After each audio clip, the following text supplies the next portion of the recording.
ಓಂ ಸಹನಾ ಭವತು ಸಹನೌ ಭುನಕ್ತು ಸಹ ವೀರ್ಯಂಕರವಾವಹೈ ತೇಜಸ್ವಿನಾವಧೀತಮಸ್ತು ಮಾ ವಿದ್ವಿಷಾವಹೈ.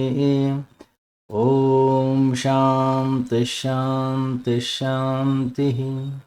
ಬ್ರಹ್ಮಾನಂದಂ ಪರಮಸುಖದಂ ಕೇವಲಂ ಜ್ಞಾನಮೂರ್ತಿಂ ದ್ವಂದ್ವಾತೀತಂ ಗಗನಸದೃಶಂ ತತ್ವಮಸ್ಯಾದಿಲಕ್ಷ್ಯಂ ಏಕಂ ನಿತ್ಯಂ ವಿಮಲಮಚಲಂ ಸರ್ವಧೀ ಸಾಕ್ಷಿಭೂತಂ ಭಾವಾತೀತಂ ತ್ರಿಗುಣರಹಿತಂ ಸದ್ಗುರುಂ ತಂ ನಮಾಮಿ. ಸದಾಶಿವಸಮಾರಂಭಾಂ ಶಂಕರಾಚಾರ್ಯಮಧ್ಯಮಾಂ ಅಸ್ಮದಾಚಾರ್ಯಪರ್ಯಂತಾಂ ವಂದೇ ಗುರುಪರಂಪರಾಂ. ಶ್ರುತಿಸ್ಮೃತಿಪುರಾಣಾನಾಂ ಆಲಯಂ ಕರುಣಾಲಯಂ ನಮಾಮಿ ಭಗವತ್ಪಾದಂ ಶಂಕರಂ ಲೋಕಶಂಕರಂ. ಶಂಕರಂ ಶಂಕರಾಚಾರ್ಯಂ ಕೇಶವಂ ಬಾದರಾಯಣಂ ಸೂತ್ರಭಾಷ್ಯಕೃತೌ ವಂದೇ ಭಗವಂತೌ ಪುನಃ ಪುನಃ ಭಗವಂತೌ ಪುನಃ ಪುನಃ.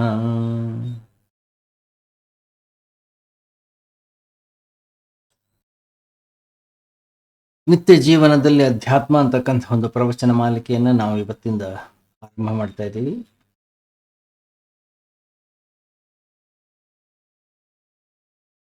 ಒಬ್ಬ ಸಂತನ ವಾಣಿಯ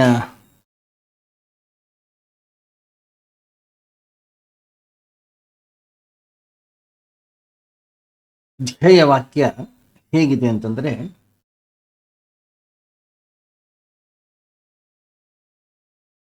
ಯಾವ ವ್ಯಕ್ತಿ ವಿಷಯಗಳಲ್ಲಿ ರಸವನ್ನು ಅನುಭವಿಸ್ತಾ ಇದ್ದಾನೋ, ಅದರಲ್ಲಿ ವಿಹಾರವನ್ನ ಮಾಡಲಿಕ್ಕೆ ಬಹಳಷ್ಟು ಆಸಕ್ತಿಯನ್ನು ಹೊಂದಿದಾನೋ, ಯಾವ ವ್ಯಕ್ತಿಯ ಇಂದ್ರಿಯಗಳು ಅವನ ಹಿಡಿತದಲ್ಲಿಲ್ವೋ,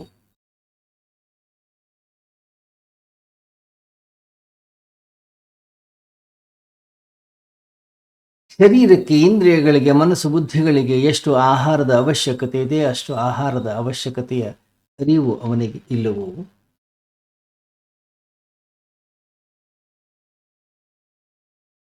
ಆಲಸಿ,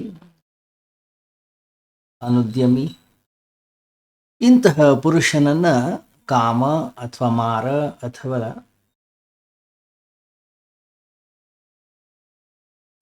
ಬಯಕೆಗಳು ಹೇಗೆ ಬೀಳಿಸ್ತವೆ ಅಂತಂದ್ರೆ, ದುರ್ಬಲವಾಗಿರ್ತಕ್ಕಂಥ ಒಂದು ವೃಕ್ಷ ಹೇಗೆ ಒಂದು ಸಣ್ಣ ಗಾಳಿ ಬಂದ್ಕೊಳ್ಳಿ ತನ್ನಿಂದ ತಾನೇ ಬಿದ್ದು ಹೋಗ್ತದೋ, ಅದೇ ರೀತಿಯಲ್ಲಿ ಅವನು ಬಿದ್ದು ಹೋಗ್ತಾನೆ.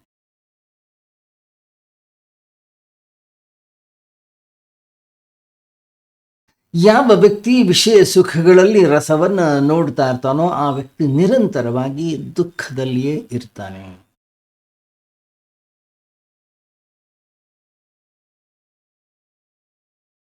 ಈ ಮಾತನ್ನ ಸ್ವಲ್ಪ ವಿಸ್ತಾರವಾಗಿ ನೋಡೋದು ಒಳ್ಳೆಯದು. ಯಾಕಂದ್ರೆ ಸಮಸ್ತ ಯೋಗ, ಸಮಸ್ತ ಅಧ್ಯಾತ್ಮ ಇದನ್ನು ಕುರಿತೇ ಚಿಂತನೆ ಮಾಡ.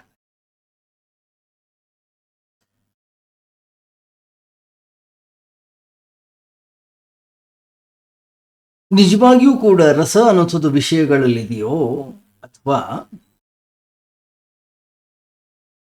ಮನುಷ್ಯನ ಧಾರಣೆಯಲ್ಲಿ, ಮನುಷ್ಯನ ಅಂತಃಕರಣದಲ್ಲಿ, ಮನುಷ್ಯನ ಒಳಗಡೆಗಿದೆಯೋ?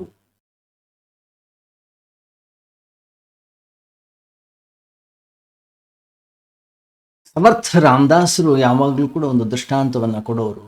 ಒಂದು ನಾಯಿ ಮೂಳೆಯನ್ನ ಕಚ್ಚಿ ಕಚ್ಚಿ ಕಚ್ಚಿ ಕಚ್ಚಿ ಕಚ್ಚಿ ಕಚ್ಚಿ ಕಚ್ಚಿ ಆಹಾ ಎಷ್ಟು ಚೆನ್ನಾಗಿದೆ, ಎಷ್ಟು ರುಚಿಯಾಗಿದೆ ಅಂತ ಹೇಳಿ ಆನಂದವನ್ನು ಆಸ್ವಾದಿಸ್ತಾ ಇರ್ತದೆ. ಆದರೆ ಅದಕ್ಕೆ ಗೊತ್ತಿಲ್ಲ ಮೂಳೆಯಲ್ಲಿ ಏನಿಲ್ಲ. ಆ ಮೂಳೆಯನ್ನು ಕಚ್ಚುವಾಗ ಅದು ಅದರ ದವಡೆಗೆ ಬಡಿದು ಗಾಯ ಮಾಡಿ ಅದರ ರಕ್ತ ಮೂಳೆಯ ಮೇಲೆ ಬಿದ್ದು ಅದನ್ನು ನೆಕ್ಕಿ ಇದು ಚೆನ್ನಾಗಿದೆ, ಇದು ಚೆನ್ನಾಗಿದೆ ಅನ್ನುವಂಥ ರೀತಿಯ ಸುಖದ ಭ್ರಾಂತಿಯಲ್ಲಿ ಅದು ಮುಳುಗಿತ್ತು.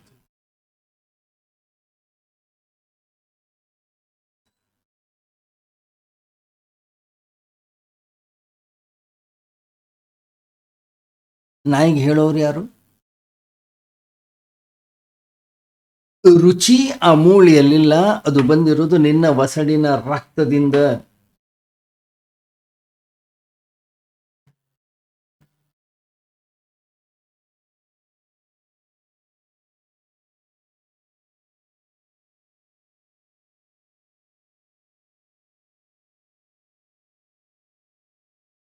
ಯಾರು ಕೂಡ ಅದನ್ನ ನಾಯಿಗೆ ತಿಳಿಸ್ಕೊಡ್ಲಿಕ್ಕೆ ಸಾಧ್ಯ.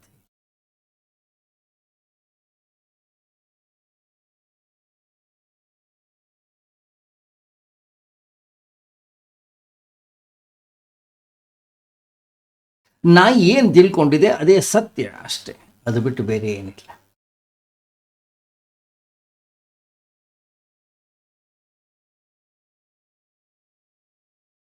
ಎಲ್ಲಿ ತನಕ ಆ ಮೂಳೆಯಲ್ಲಿ ರಸವಿದೆ, ಸುಖವಿದೆ, ಶಾಂತಿ, ಆನಂದವಿದೆ, ನೆಮ್ಮದಿದೆ ಅನ್ನುವಂಥ ದೃಷ್ಟಿಕೋನ ಆ ನಾಯಿಯಲ್ಲಿರುತ್ತೋ ಅಲ್ಲಿ ತನಕವೂ ಕೂಡ ಅದೇ ಸತ್ಯ.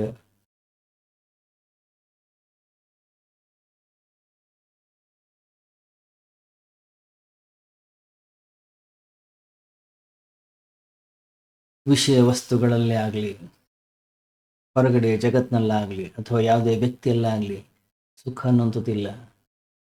ಮತ್ತೆ ನಮ್ಮ ಅಂತಃಕರಣದ ಒಳಗಡೆಗಿದೆ. ನಾವು ನಮ್ಮ ಸುಖದ ಆ ವೃತ್ತಿಯನ್ನ ಮತ್ತೊಂದು ವಸ್ತು ವಿಷಯಗಳ ಮೇಲೆ ಆರೋಪ ಮಾಡ್ತೀವಿ, ಪ್ರಕ್ಷೇಪಣೆಯನ್ನು ಮಾಡ್ತೀವಿ.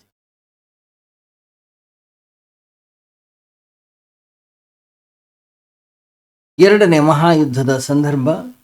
ಬರ್ಮಾದ ಕಾಡಿನಲ್ಲಿ ಬಹಳಷ್ಟು ಜನ ಸೈನಿಕರು ಓಡಾಡ್ತಾ ಇದ್ರು.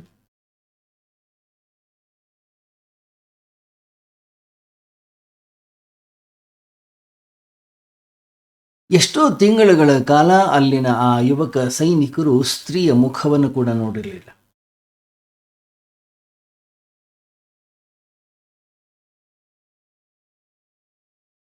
ಒಂದು ಗಿಳಿ ಮೇಲಿಂದ ಹಾರ್ಕೊಂಡು ಬಂತಂತೆ. ಅದು ಹೇಳ್ತು, ಆಹಾ, ಎಷ್ಟು ಸುಂದರವಾದಂತಹ ಯುವತಿ, ನೋಡ್ಲಿಕ್ಕೆ ರಾಜಕುಮಾರಿ ಇದ್ದಾಗಿದ್ದಾಳೆ, ಇವಳಂತಹ ಸುಂದರಿಯನ್ನು ನಾನು ನೋಡಲಿಲ್ಲ. ಯಾವಾಗ ಈ ವಾಕ್ಯವನ್ನ ಆ ಯುವ ಸೈನಿಕರು ಕೇಳಿದ್ರು, ತಮ್ಮ ಬಂದೂಕನ್ನ ಕೆಳಗಡೆ ಇಟ್ರು, ಗಿಳಿ ಯಾವ ಕಡೆ ಹಾರಿ ಹೋಗ್ತಾ ಇದೆ ಆ ಕಡೆ ಹಾರಿ ಹೋದ್ರು. ಓಡ್ಲಿಕ್ಕೆ ಶುರು ಮಾಡಿದ್ರು. ಗಿಳಿ ಹಾರ್ತಾ ಇದೆ, ಇವ್ರು ನಡ್ಕೊಂಡು ಹೋಗ್ತಾ ಇದ್ರು ಓಡಿ. ಸ್ವಲ್ಪ ದೂರ ಹೋದ ಮೇಲೆ ಗೊತ್ತಾಯ್ತು, ಅಲ್ಲಿ ಒಂದು ಹೆಣ್ಣು ಗಿಳಿ ಇದೆ. ಇವ್ರು ತಿಳ್ಕೊಂಡ ಹಾಗೆ ಯಾವ ರಾಜಕುಮಾರಿ ಇರಲಿ. ಗಂಡು ಗಿಳಿಯ ಮನಸ್ಸಿನಲ್ಲಿ ಹೆಣ್ಣು ಗಿಳಿಯೇ ಬರ್ಲಿಕ್ಕೆ ಸಾಧ್ಯ, ಬೇರೆ ಇನ್ಯಾವ ಗಿಳಿ ಬರ್ಲಿಕ್ಕೆ ಸಾಧ್ಯ, ಬೇರೆ ಇನ್ಯಾವ ರಾಜಕುಮಾರಿ ಬರ್ಲಿಕ್ಕೆ ಸಾಧ್ಯ ಇದೆ.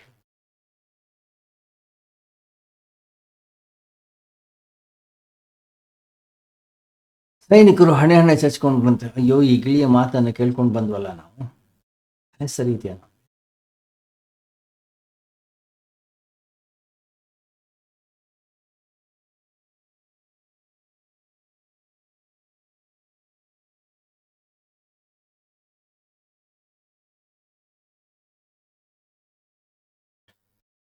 ನಮ್ಮ ಸುಖ, ನಮ್ಮ ಆನಂದ, ನಮ್ಮ ಶಾಂತಿ ನಮ್ಮ ಭಾವದಶೆಯಲ್ಲಿದೆ,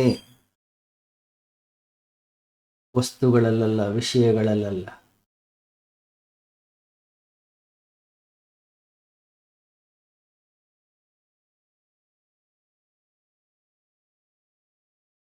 ಎಷ್ಟೋ ಬಾರಿ ಹುಷಾರಿಲ್ಲದೆ ಮಲಗಿಕೊಳ್ತೀವಿ ನಾವು.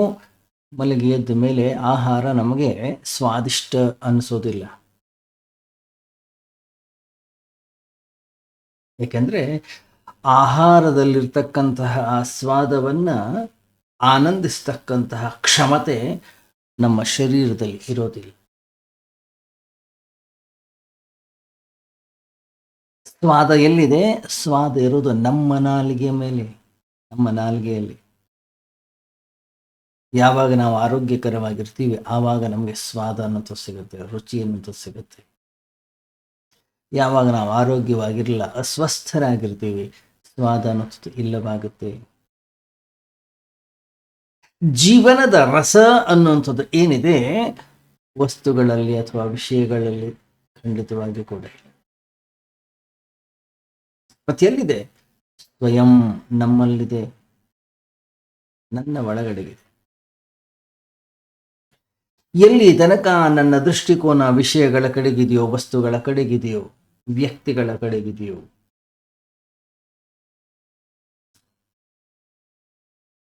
ಅಲ್ಲಿ ತನಕ ಓಡಾಡ್ತಾನೆ ಇರ್ತೀವಿ, ಒದ್ದಾಡ್ತಾನೆ ಇರ್ತೀವಿ, ದುಃಖಿತನಾಗಿರ್ತೀವಿ. ವಿಷಯಗಳ ಹಿಂದೆಯೇ ಓಡ್ತಾ ಇರ್ತೀವಿ, ವಸ್ತುಗಳ ಹಿಂದೆಯೇ ಓಡ್ತಾ ಇರ್ತೀವಿ. ತಪ್ಪಾದ ಮಾರ್ಗದಲ್ಲಿ ಎಡವುತ್ತಾ ಇರ್ತೀವಿ, ಜಾರ್ತಾ ಇರ್ತೀವಿ.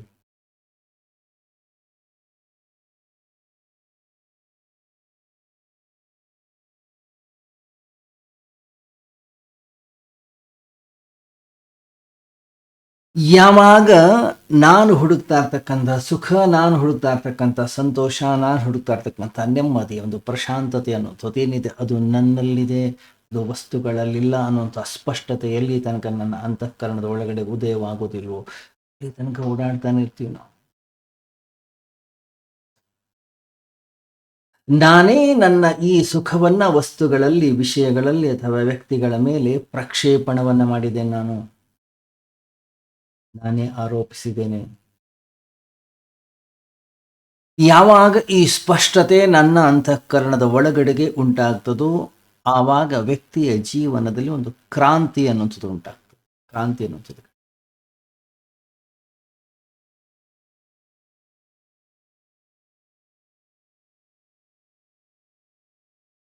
ಸುಖವನ್ನು ಹುಡುಕುವಾಗ ವ್ಯಕ್ತಿ ವಿಷಯಗಳಲ್ಲಿ ಅಥವಾ ವಸ್ತುಗಳ ಹುಡುಕ್ಲಿಕ್ಕೆ ಶುರು ಮಾಡೋದಿಲ್ಲ, ಅವನು ಒಳಗಡೆ ಹುಡುಕ್ಲಿಕ್ಕೆ ಶುರು ಮಾಡ್ತಾನೆ.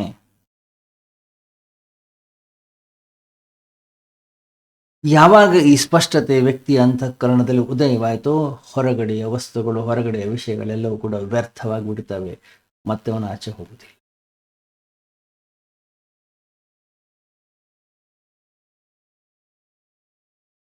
ಜೀವನದಲ್ಲಿ ಇರೋದೇ ಎರಡು ಯಾತ್ರೆಗಳು, ಒಂದು ಬಹಿರ್ಯಾತ್ರೆ, ಇನ್ನೊಂದು ಅಂತರ್ಯಾತ್ರೆ, ಅಂತರ್ಮುಖತ್ವ.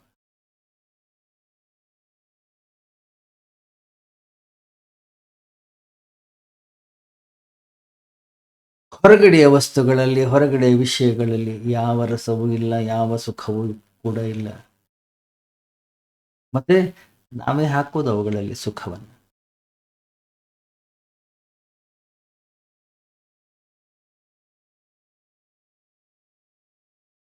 ಯಾವ ವ್ಯಕ್ತಿ ಅಂತರ್ಯಾತ್ರೆಯನ್ನು ಆರಂಭ ಮಾಡ್ತಾನೋ ಅಂಥದನ್ನ ಯೋಗ ಅಂತ ಹೇಳಿ ಕರೀತಾರೆ.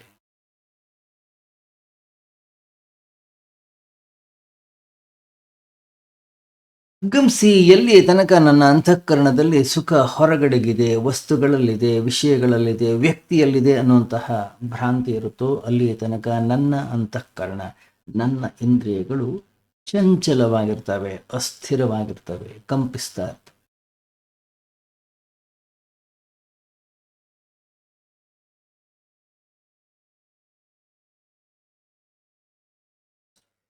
ಯಾವಾಗ ಇಂದ್ರಿಯಗಳ ಕಂಪನ ಅನ್ನೋದಿರುತ್ತೋ, ಆವಾಗ ಮನಸ್ಸು ಹೇಳೋದು ಒಂದೇ, ಏನು ಎಷ್ಟು ಸಾಧ್ಯ ಅಷ್ಟು ವಿಷಯಗಳ ಸಂಗ್ರಹ ಮಾಡ್ಕೋ, ಎಷ್ಟು ಸಾಧ್ಯ ಅಷ್ಟು ವಿಷಯಗಳನ್ನು ಭೋಗಿಸೋ, ಎಷ್ಟು ಸಾಧ್ಯ ಅಷ್ಟೋ ಅದನ್ನು ಸಂಗ್ರಹ ಮಾಡಿ ಇಟ್ಕೋ. ಯಾಕೆ ಗೊತ್ತಿಲ್ಲ, ನಾಳೆ ಸಿಗುತ್ತೋ ಇಲ್ಲೋ ಗೊತ್ತಿಲ್ಲ, ನಾಳೆ ಅನುಭವಿಸ್ಲಿಕ್ಕೆ ಆಗ್ತದೋ ಇಲ್ಲೋ ಗೊತ್ತಿಲ್ಲ.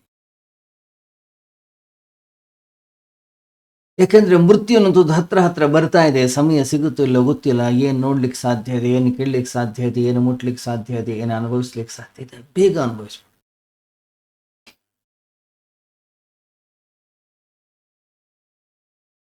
ಎಷ್ಟು ಹೆಚ್ಚು ಹೆಚ್ಚು ಭೋಗಿಸ್ಲಿಕ್ಕೆ ಸಾಧ್ಯ ಇದೆ ಅಷ್ಟು ಭೋಗದಲ್ಲಿ ನಿನ್ನನ್ನು ನೀನು ತೊಡಗಿಸ್ಕೊ.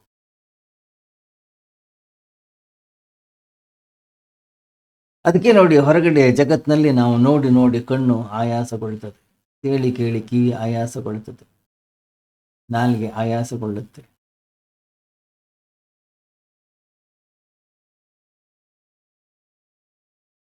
ಎಷ್ಟು ಊಟ ಮಾಡ್ತೀರಿ ನೀವು? ಆಯಾಸ. ಅವಶ್ಯಕತೆಗಿಂತ ಜಾಸ್ತಿ ಊಟವನ್ನು ಮಾಡಿದ್ರೂ ಕೂಡ ಸಮಸ್ಯೆ ಆಗುತ್ತೆ, ರೋಗ. ಕಣ್ಣು ಸೌಂದರ್ಯವನ್ನು ನೋಡಬೇಕು, ಆದರೆ ವಸ್ತುಗಳು ವಿಷಯಗಳನ್ನು ನೋಡಿ ನೋಡಿ ಆಯಾಸಗೊಳ್ಳುತ್ತೆ.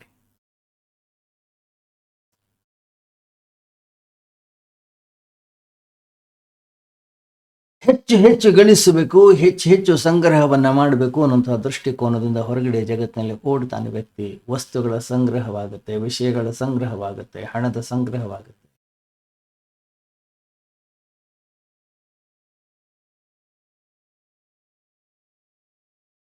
ವಸ್ತುಗಳು ಹೆಚ್ಚು ಸಂಗ್ರಹವಾದಷ್ಟು ಅಂತಃಕರಣದ ಒಳಗಡೆ ಒಂದು ರಿಕ್ತತೆ, ಒಂದು ಖಾಲಿತನ ಹೆಚ್ಚಾಗ್ತಾ ಹೋಗುತ್ತೆ.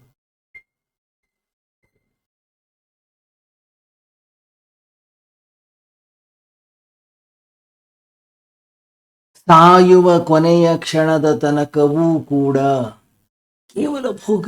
ಯಾಕೆ ಗೊತ್ತಿಲ್ಲ ನಮಗೆ, ಈ ಜಗತ್ತು ಅನ್ನೋಂಥದ್ದು ಅಶಾಶ್ವತ, ಅದರಿಂದ ಎಷ್ಟು ಸಾಧ್ಯ ಅಷ್ಟು ಭೋಗಿಸು. ಎಷ್ಟು ಆಶ್ಚರ್ಯ, ವ್ಯಕ್ತಿ ಸಾಯುವ ಸಂದರ್ಭದಲ್ಲೂ ಇನ್ನೂ ಭೋಗಿಸಬೇಕು, ಇನ್ನೂ ನೋಡಬೇಕು, ಇನ್ನೂ ಕೇಳಬೇಕು, ಇನ್ನೂ ಮುಟ್ಟಬೇಕು, ಇನ್ನೂ ಅನುಭವಿಸಬೇಕು ಅಂತಕ್ಕಂತಹ ದೃಷ್ಟಿಕೋನದಲ್ಲಿ ಇರ್ತಾನೆ ಹೊರತು ಒಂದು ಭ್ರಮಣಿಯಲ್ಲಿ ತಿರುಗುತ್ತಾ ಇರ್ತಾನೆ.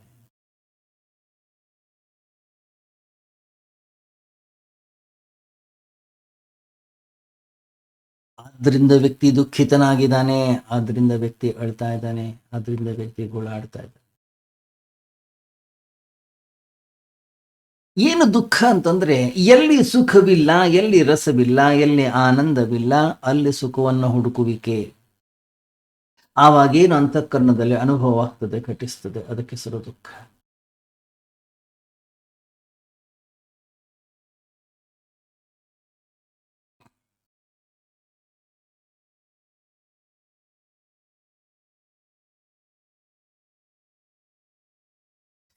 ಕಣ್ಣು ಯಾವ ಯಾವ ವಸ್ತುಗಳನ್ನು ನೋಡುತ್ತದೆ, ಎಲ್ಲ ಕಡೆಗೂ ನಾನೇ ಸುಖವನ್ನು ತುಂಬಿರೋದು. ಅದು ವಸ್ತು ಇರ್ಬೋದು, ವ್ಯಕ್ತಿ ಇರ್ಬೋದು, ವಿಷಯಗಳಿರ್ಬೋದು, ಜಗತ್ತಿರ್ಬೋದು, ಸಂಸಾರ ಇರ್ಬೋದು, ಹೆಣ್ಣಿರ್ಬೋದು, ಗಂಡಿರ್ಬೋದು.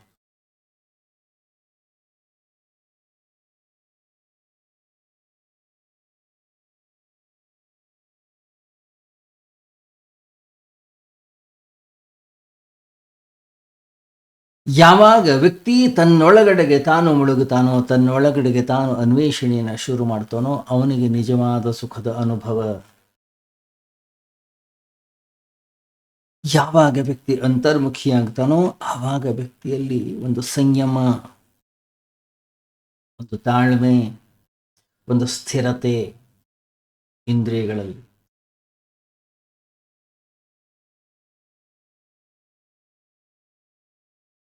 ಯಾವಾಗ ವ್ಯಕ್ತಿಯ ಅಂತಃಕರಣದಲ್ಲಿ ಸಮತ್ವ ಅನ್ನೋದು ನಿರ್ಧಾರವಾಗುತ್ತೋ, ಸಮತ್ವ ಅನ್ನೋದು ಸಿದ್ಧಿ ಆಗ್ತದೋ, ಆವಾಗ ಅವನು ಸಂತುಲಿತನಾಗ್ತಾನೆ. ಸಂಯಮ ಅನ್ನೋದು ಅವನ ಅಂತಃಕರಣದ ಒಳಗಡೆಗೆ ಸಿದ್ಧಿ ಆಗುತ್ತೆ.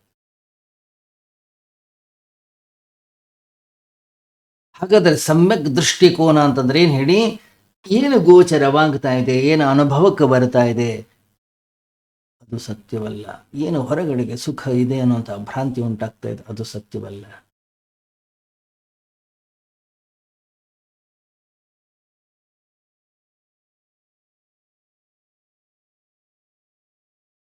ಸುಖದ ಮೂಲ ವಸ್ತುಗಳಲ್ಲಿಲ್ಲ, ವಿಷಯಗಳಲ್ಲಿಲ್ಲ, ವ್ಯಕ್ತಿಗಳಲ್ಲಿಲ್ಲ, ಹೊರಗಡೆ ಜಗತ್ತಿನಲ್ಲಿಲ್ಲ.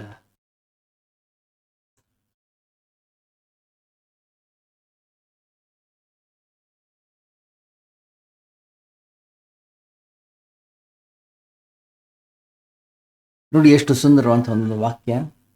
ಯಾವ ವ್ಯಕ್ತಿ ವಿಷಯ ವಸ್ತುಗಳಲ್ಲಿ ಸುಖದ ಅನುಭವವನ್ನು ಅನುಭವಿಸ್ತಾ ಇದ್ದಾನೋ, ನೋಡ್ತಾ ಇದ್ದಾನೋ, ಅವುಗಳಲ್ಲಿ ಯಾರು ವಿಹರಿಸ್ತಾ ಇದ್ದಾನೋ, ಯಾವ ವ್ಯಕ್ತಿಯ ಇಂದ್ರಿಯಗಳು ಸಂಯಮದಲ್ಲಿಲ್ಲವೋ, ಅಸ್ಥಿರವಾಗಿದೆಯೋ, ಚಂಚಲವಾಗಿದೆಯೋ, ಯಾವ ವ್ಯಕ್ತಿ ಯಾವಾಗಲೂ ಕೂಡ ಕೇವಲ ಅನುಭವಿಸುವ ಭೋಗದ ಕಡೆಗೆ ದೃಷ್ಟಿಕೋನವಿದೆಯೋ, ಅಂತಹ ವ್ಯಕ್ತಿ ಆಲಸಿ, ಅಂತಹ ವ್ಯಕ್ತಿ ಅನುದ್ಯಮಿ. ಅಂತಹ ವ್ಯಕ್ತಿಯನ್ನ ಮಾರ, ಕಾಮ ಹೇಗೆ ಬೀಳಿಸ್ತಾನಂತೆ? ಗಾಳಿ ಬಂದಾಗ ದುರ್ಬಲವಾದಂತಹ ಮಹಾನ್ ವೃಕ್ಷವು ಕೂಡ ಹೇಗೆ ಕೆಳಗೆ ಬೀಳ್ತದೋ ಆ ರೀತಿಯಲ್ಲಿ ಬೀಳಿಸ್ತಾನೆ. ಮಾರ ಮನ್ಮಥ, ಕಾಮದೇವತೆ.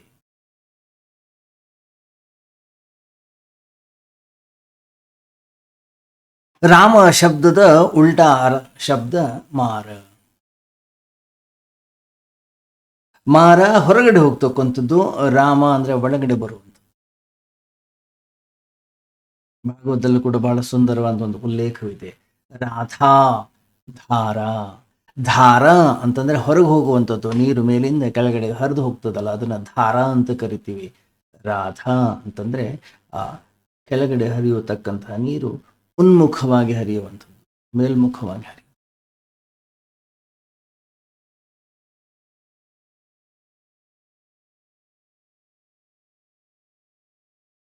ಈ ಮಾರ, ಈ ಕಾಮ, ಈ ಬಯಕೆಗಳು, ಈ ಸಂಕಲ್ಪ ವಿಕಲ್ಪಗಳು, ಈ ಕಾಮನೆಗಳು ವ್ಯಕ್ತಿಯನ್ನು ಹೇಗೆ ಬೆಳೆಸ್ತವಂತೆ?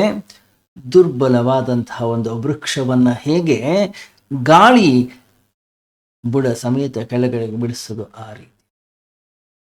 ಕಾಮ ವಾಸನೆ ಶಕ್ತಿಯ ಶಾಲಿಯಾಗಿಲ್ಲ, ಮತ್ತೆ ನಾವು ದುರ್ಬಲರಾಗಿದ್ದೆ.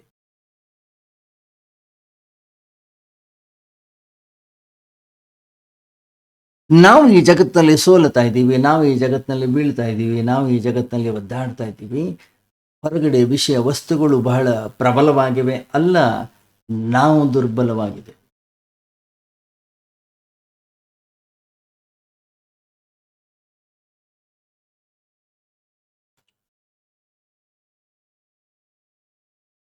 ಗಾಳಿ ಬರಬೇಕಂತೇನಿಲ್ಲ, ಸುಖ ದುಃಖಗಳು ಬರಬೇಕಂತೇನಿಲ್ಲ, ಮನುಷ್ಯಗಳು ಬರಬೇಕಂತೇನಿಲ್ಲ.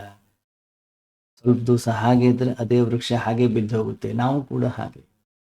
ಎಷ್ಟು ದುರ್ಬಲರಾಗಿದ್ದೇವೆ ನಾವು ಅಂತಂದ್ರೆ ನಮ್ಮಿಂದ ನಾವೇ ಬಿದ್ದು ಹೋಗ್ತೀವಿ.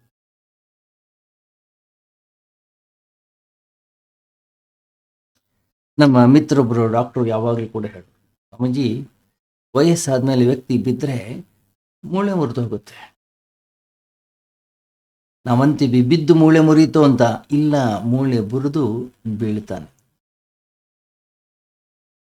ಯಾಕಂದರೆ ಅವನ ಮೂಳೆಗಳು ದುರ್ಬಲವಾಗಿವೆ, ಸಬಲವಾಗಿ.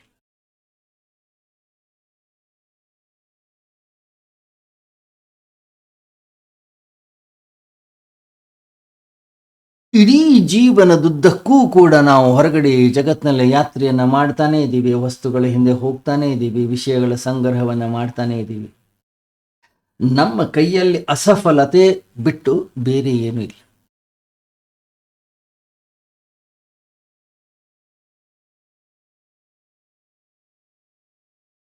ದುಃಖ, ಅಸಹಾಯಕತೆ, ನಿರಾಶೆ,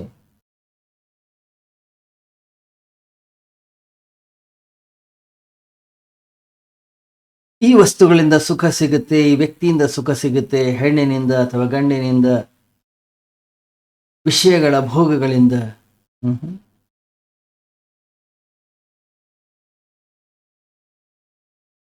ಕೈಯೆಲ್ಲ ಖಾಲಿ ಖಾಲಿ. ಎಷ್ಟೇ ಭೋಗಿಸಿದ್ರು, ಎಷ್ಟೇ ತಿಂದ್ರು, ಎಷ್ಟೇ ಅನುಭವಿಸಿದ್ರು ಕೂಡ ಇನ್ನೂ ಏನೋ ಒಂದು ಅತೃಪ್ತಿ, ಖುಷಿ ಇಲ್ಲ, ಏನೋ ಸಂತೋಷವಿಲ್ಲ.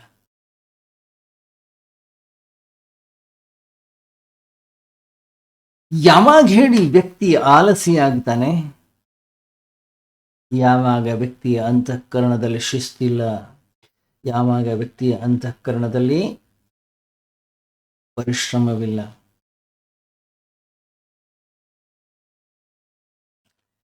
ಎಲ್ಲಿ ತನಕ ನನ್ನ ಅಂತಃಕರಣ ವಿಷಯ ವಸ್ತುಗಳಲ್ಲಿ ರಸವನ್ನ, ಸುಖವನ್ನ, ಸಂತೋಷವನ್ನ ಅರಿಸ್ತಾ ಇರುತ್ತೋ, ಹಾಗಾದ್ರೆ ನನ್ನ ಇಂದ್ರಿಯಗಳು ಆಲಸಿ ಆಗ್ತವೆ. ಆಲಸ್ಯ ಯಾವಾಗ ಉದಯವಾಗ್ತದೆ? ಯಾವಾಗ ಅಂತಂದ್ರೆ ನನ್ನ ಅಂತಃಕರಣದ ಒಳಗಡೆ ಇರತಕ್ಕಂಥ ಶಕ್ತಿ ಒಂದು ಸರಿಯಾದ ರೀತಿಯಲ್ಲಿ ಪ್ರವಾಹ ನಡೆಸ್ತಾ ಇಲ್ಲ.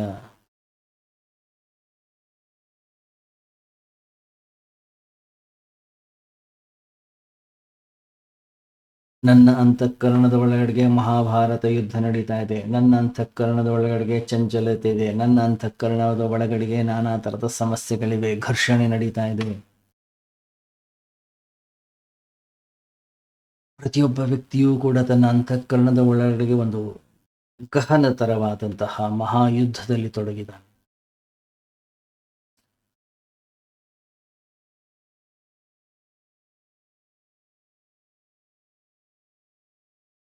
ಯಾವ ವ್ಯಕ್ತಿಯ ಅಂತಃಕರಣ ಶಾಂತವಾಗಿದೆಯೋ, ಯಾವ ವ್ಯಕ್ತಿಯ ಅಂತಃಕರಣದಲ್ಲಿ ವಿವೇಕ ಜಾಗೃತವಾಗಿದೆಯೋ, ಯಾವ ವ್ಯಕ್ತಿ ತನ್ನ ಇಂದ್ರಿಯಗಳನ್ನು ತನ್ನ ವಿಚಾರ ಶಕ್ತಿಯಿಂದ, ವಿವೇಕ ಶಕ್ತಿಯಿಂದ ಸಂಯಮಗೊಳಿಸಿದಾನೋ,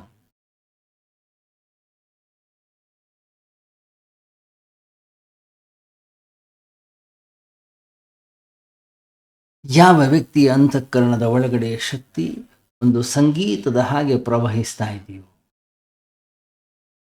ಲಯಬದ್ಧವಾಗಿ,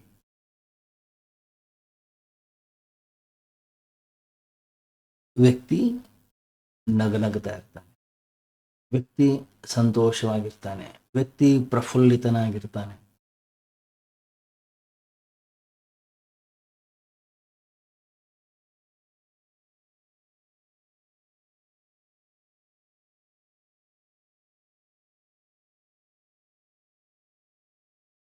ಆ ರೀತಿ ಇರ್ತಕ್ಕಂಥ ವ್ಯಕ್ತಿಯನ್ನು ಮಾತ್ರ ಜೀವಂತ ವ್ಯಕ್ತಿ ಅಂತ ಕರೀತಾರೆ. ಉಳಿದವರು ಮೃತ್ಯು ಬರೋಕ್ಕಿಂತ ಮೊದಲೇ ಸತ್ತು.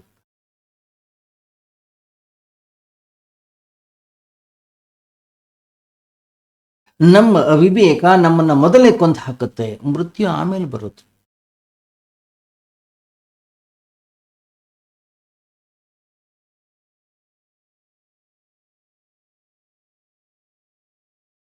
ಯಾವ ವ್ಯಕ್ತಿ ವಿಷಯ ವಸ್ತುಗಳಲ್ಲಿ ರಸವನ್ನ, ಸುಖವನ್ನ ನೋಡೋದಿಲ್ವೋ,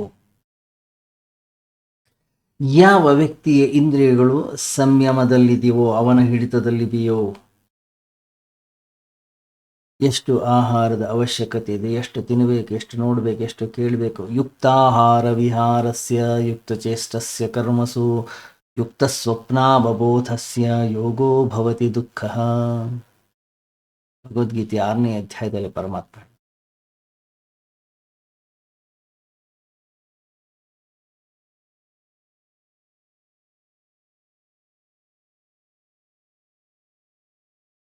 ಯಾವ ವ್ಯಕ್ತಿಯ ಜೀವನ ಈ ರೀತಿಯಲ್ಲಿದೆಯೋ, ಮಾರ ಅಥವಾ ಕಾಮ ಅಥವಾ ವಿಷಯ ವಸ್ತುಗಳು ಅವನನ್ನು ಬೆಳೆಸೋದಿಲ್ಲ. ಎಂತಹ ಬಿರುಗಾಳಿಯೇ ಬರಲಿ, ಎಂತಹ ಕಷ್ಟ ಕಾರ್ಪಣ್ಯಗಳು ಬರಲಿ, ಎಂತಹ ತಾಪತ್ರೆಗಳೇ ಬಂದು ಅಪ್ಪಳಿಸಲಿ, ಅವನು ಜಾರೋದಿಲ್ಲ, ಅವನು ಎಡುವುದಿಲ್ಲ.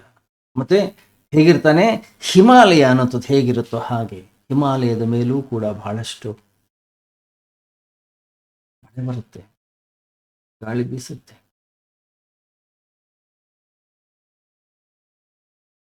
ಮಳೆ ಬಂದಷ್ಟು, ಬಿರುಗಾಳಿ ಬೀಸಿದಷ್ಟು ಹಿಮಾಲಯ ಅನ್ನೋದು ಸ್ವಚ್ಛವಾಗ್ತಾ ಹೋಗ್ತದೆ.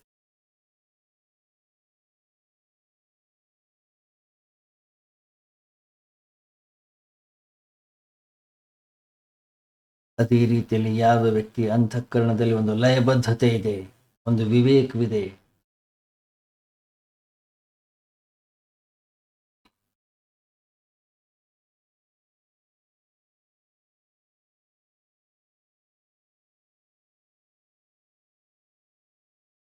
ಅವನ ಜೀವನವೇ ಬೇರೆ.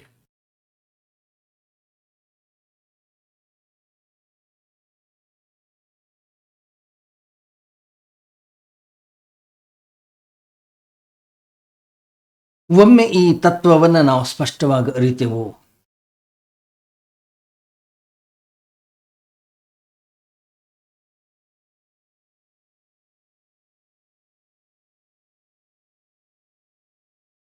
ಇಂದ್ರಿಯಗಳು ಶಾಂತವಾಗುತ್ತವೆ, ಮನಸ್ಸು ಬುದ್ಧಿ ಅನ್ನುವಂಥದ್ದು ಶಾಂತವಾಗುತ್ತೆ.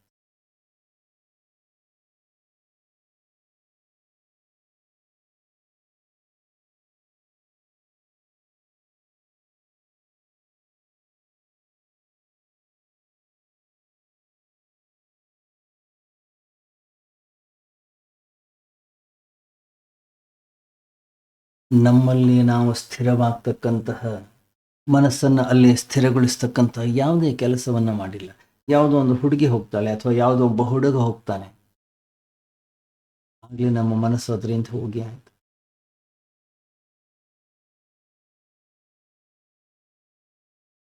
ಮನಸ್ಸು ಏನು ಸ್ಥಿರವಾಗಿತ್ತು, ಆ ಮನಸ್ಸು ಸ್ಥಿರವಾಗಿಲ್ಲ, ಅದರ ಹಿಂದೆ ಓಡಿ ಹೋಯಿತು.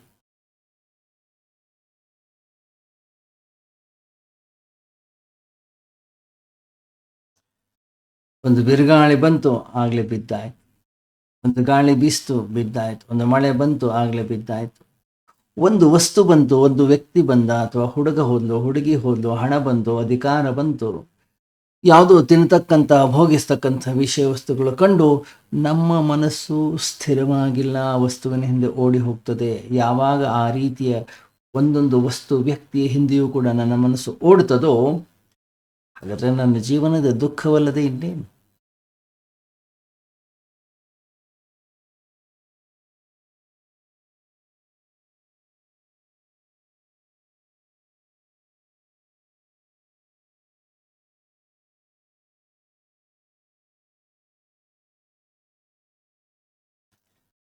ಏನು ಬೇಕಾದ್ದು ಘಟಿಸಲಿ, ನಾನು ನನ್ನ ಇಂದ್ರಿಯಗಳನ್ನು ನಾನು ಅಲುಗಾಡ್ಲಿಕ್ಕೆ ಬಿಡೋದಿಲ್ಲ.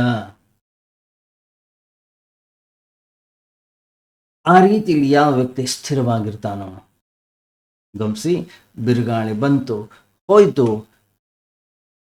ಹಿಮಾಲಯ ಸ್ಥಿರವಾಗಿದೆ, ಫ್ರೆಶ್ ಆಗುತ್ತೆ, ಶುದ್ಧವಾಗುತ್ತೆ, ಶುಚಿಯಾಗುತ್ತೆ.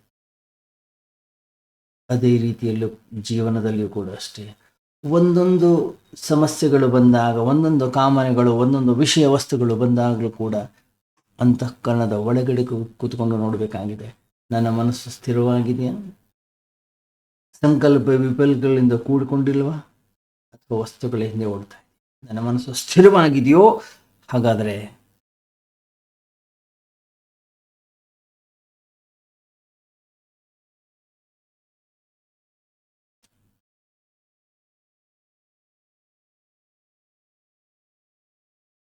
ನಾನೊಬ್ಬ ಸಾಧಕ. ಅದರಿಂದ ಜೀವನವನ್ನು ನಾವು ಹೇಗೆ ನೋಡ್ತೀವಿ ಅನ್ನುವಂಥದ್ದು ನಮ್ಮ ಮೇಲೆ ನಿರ್ಧಾರಿತವಾಗಿದೆ.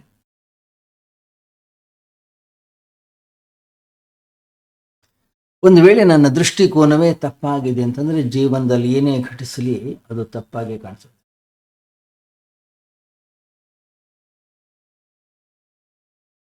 ಅದೇ ಚಂದ್ರ, ಅದೇ ಸೂರ್ಯ, ಅದೇ ಗಾಳಿ, ಅದೇ ಭೂಮಿ, ಅದೇ ಸೂರ್ಯ, ಹಿಂಗೆಲ್ಲವೂ ಕೂಡ ಅದೇ. ನಾವಂತೀವಿ ಜಗತ್ತು ಸರಿ ಇಲ್ಲ, ಸಮಾಜ ಸರಿ ಇಲ್ಲ, ನನ್ನ ದೃಷ್ಟಿಕೋನ ಸರಿ ಇಲ್ಲ, ನನ್ನ ದೃಷ್ಟಿ ನಿರ್ದೋಷದಿಂದ ಕೂಡಿಲ್ಲ, ದೋಷ ಸಹಿತವಾಗಿ. ಯಾರಿಗೆ ಸಮಸ್ಯೆಗಳು ಬಂದಿಲ್ಲ, ಯಾರಿಗೆ ತಾಪತ್ರಗಳು ಬಂದು ಅಪ್ಪಳಿಸಿಲ್ಲ ಜೀವನದಲ್ಲಿ?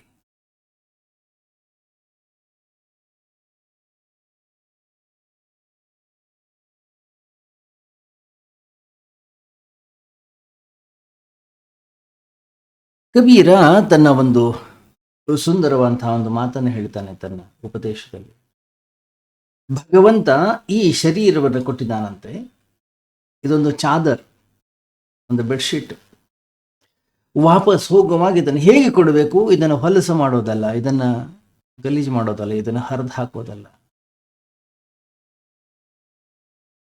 ಅವನು ಹೇಗೆ ಕೊಟ್ಟಿದ್ದಾನೆ, ಎಷ್ಟು ಪವಿತ್ರವಾಗಿ ಕೊಟ್ಟಿದ್ದಾನೆ, ಅದನ್ನು ಹಾಗೆ ಅವನಿಗೆ ವಾಪಸ್ ಕೊಟ್ಟು ಹೋಗ್ಬೇಕು, ಪವಿತ್ರ ಮಾಡೋದಲ್ಲ.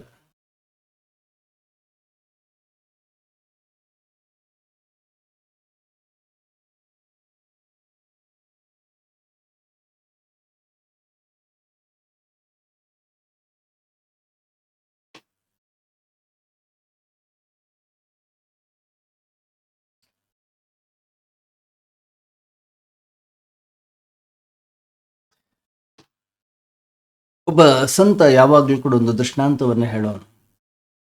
ತಂದೆ ಬಹಳ ಸಮೃದ್ಧನಾಗಿದ್ದ, ಬಹಳ ದೊಡ್ಡ ಶ್ರೀಮಂತನಾಗಿದ್ದ. ಅವನಿಗೆ 3 ಜನ ಮಕ್ಕಳು.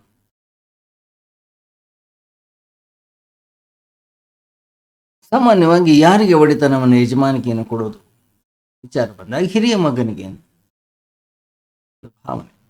ಆದರೆ ಇವನಂದ ಇಲ್ಲ, ಯಾರು ಬುದ್ಧಿವಂತ ಅಂಥವನಿಗೆ ಕೊಡಬೇಕು. 3 ಜನ ಮಕ್ಕಳನ್ನು ಕರೆದಂತೆ ಅವನು ಹೇಳ್ದ, ನೋಡಿ, ನಾನು ತೀರ್ಥಯಾತ್ರೆಗೆ ಹೋಗ್ತಾ ಇದ್ದೀನಿ.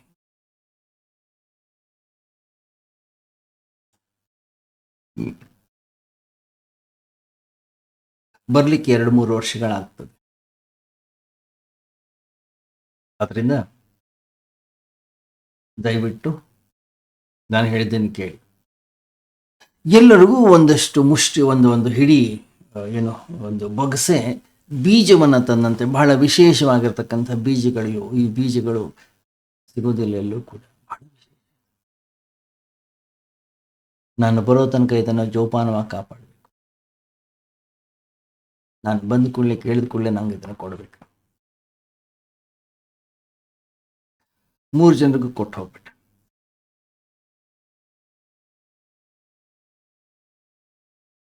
ಹಿರಿಯ ಮಗ ವಿಚಾರ ಮಾಡ್ದ, ಅರೆ, ನಮ್ಮಪ್ಪ ಬಂದು ಕೇಳಿದಾಗ ಇದನ್ನು ಕೊಡಬೇಕು ಅಂತ ಹೇಳಿದ್ದಾನೆ, ಅದು ಕೂಡ ಸೇಫ್ ಆಗಿ ಇಟ್ಕೋಬೇಕು.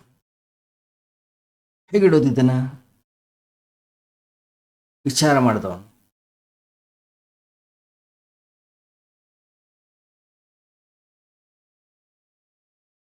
ತಗೊಂಡೋಗಿ ಮಾರ್ಕೆಟ್ಗೆ ಹೋಗಿ ಮಾರಿಬಿಟ್ಟ. ಹಣವನ್ನು ಇಟ್ಕೊಂಡ ಅವನು.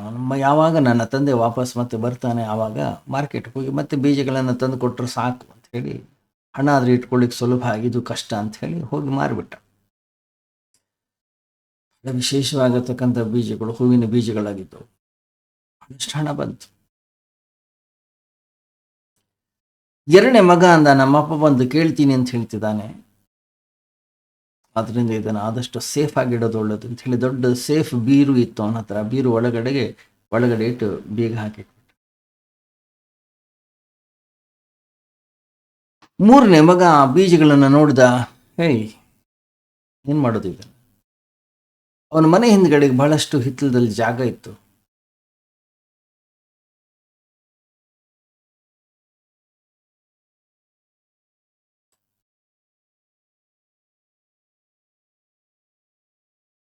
ಹಿತ್ತಲ್ಲಿ ಹೋಗಿ ಬೀಜಗಳನ್ನು ಹಾಕಿಬಿಟ್ಟ. ಕೆಲವೇ ತಿಂಗಳುಗಳಲ್ಲಿ ಅದು ಬಹಳ ದೊಡ್ಡ ತೋಟವಾಗೋಯ್ತು. ಆ ಹೂಗಳನ್ನ ಮಾರದ ಕೋಟ್ಯಾಂತರ ರೂಪಾಯಿ ಗಳಿಸಿದ. ಅದರಿಂದ ಮತ್ತೆ ಬೀಜಗಳು ಬಂತು, ಆ ಬೀಜಗಳನ್ನು ಮತ್ತೆ ಹಾಕಿದ, ಮತ್ತೆ ಹೂಗಳು ಬಂತು, ಮತ್ತೆ ಬೀಜ ಬಂತು, ಮತ್ತೆ ಹಾಕಿದ, ಮತ್ತೆ ಹೂಗಳು ಬಂತು. 3 ವರ್ಷಗಳ ನಂತರ ತಂದೆ ವಾಪಸ್ ಬಂದ. ದೊಡ್ಡ ಮಗನನ್ನು ಕೇಳ್ತಾನೆ, ಮಗು, ನಾನು ಕೊಟ್ಟಂಥ ಬೀಜಗಳಲ್ಲಿ ಒಂದೇ ನಿಮಿಷ, ಏನು ಯೋಚನೆ ಮಾಡಬೇಡಿ, ಮಾರ್ಕೆಟ್ಗೆ ಹೋದ ಬೀಜಗಳನ್ನು ತೊಗೊಂಬಂದ. ತಗೊಳ್ಳಿ, ನೀವು ಕೊಟ್ಟಂಥ ಬೀಜ ಆಯಿತು, ವಾಪಸ್ ಕೊಟ್ಟ. ತಂದೆ ಅಂದ, ನಾನು ಯಾವ ಬೀಜವನ್ನು ಕೊಟ್ಟಿದ್ದ, ಆ ಬೀಜವನ್ನು ನೀನು ಕೊಟ್ಟಿಲ್ಲ. ಹಾ, ಬೀಜ ಇರ್ಲಿಕ್ಕಿಲ್ಲ, ಅದೇ ಜಾತಿ ಬೀಜವೇ ಇದು. ಎರಡನೇ ಮಗನನ್ನು ಕೇಳ್ದ, ನಿನಗೆ ಕೊಟ್ಟಂಥ ಬೀಜಗಳಲ್ಲಿ? ಅವನಂದ, ನಾನು ತಿಜೋರಿಯಲ್ಲಿಟ್ಟಿದ್ದೀನಿ. ಹೋಗಿ ತೆಗಿತಾನೆ, ಎಲ್ಲ ಹುಳ ತಿಂದು ಪುಡಿ ಪುಡಿ ಆಗೋಗಿದೆ. ಅವನಂದ, ಅಟ್ಲೀಸ್ಟ್ ಅವನು ಬೀಜ ಆದರೂ ತಂದು ಕೊಟ್ಟ, ನಿಂತು ಬೀಜಗಳು ಕೂಡ ಸರ್ವನಾಶವಾಗಿ ಬೂದಿ ಆಗೋಗ್ಬಿಟ್ಟಿದೆಯಲ್ಲ.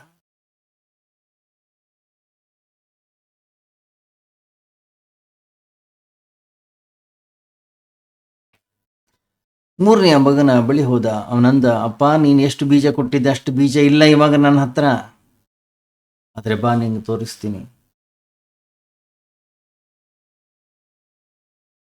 ಹಿತ್ತಲಲ್ಲಿ ಕರ್ಕೊಂಡು ಹೋಗಿ ತೋರಿಸ್ತಾನೆ. ದೊಡ್ಡ ತೋಟ ಆಗೋಗಿದೆ.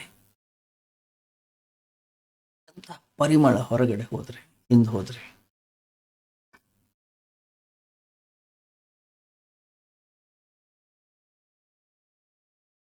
ಮಗ ಅಂತಾನೆ, ನೀನು ಎಷ್ಟು ಕೊಟ್ಟಿದ್ದೆ ಬೀಜ ಅಷ್ಟಿಲ್ಲ, ಕೋಟ್ಯಾಂತರ ಆಗಿವೆ. ಅಷ್ಟು ಮಾತ್ರ ಅಲ್ಲ, ಕೋಟ್ಯಾಂತರ ರೂಪಾಯಿ ಲಾಭ ಕೂಡ ನನಗಾಗಿದೆ, ಅದು ಕೂಡ ನಿನಗೆ ಸೇರಿದ್ದು.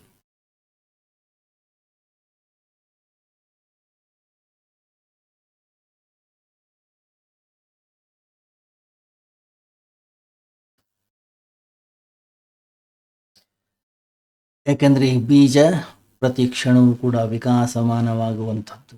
ಅದರಿಂದ ನಾನು ಅದನ್ನು ನೆಲಕ್ಕೆ ಹಾಕಿದೆ, ಬೆಳೆದು ನಿಂತಿವೆ.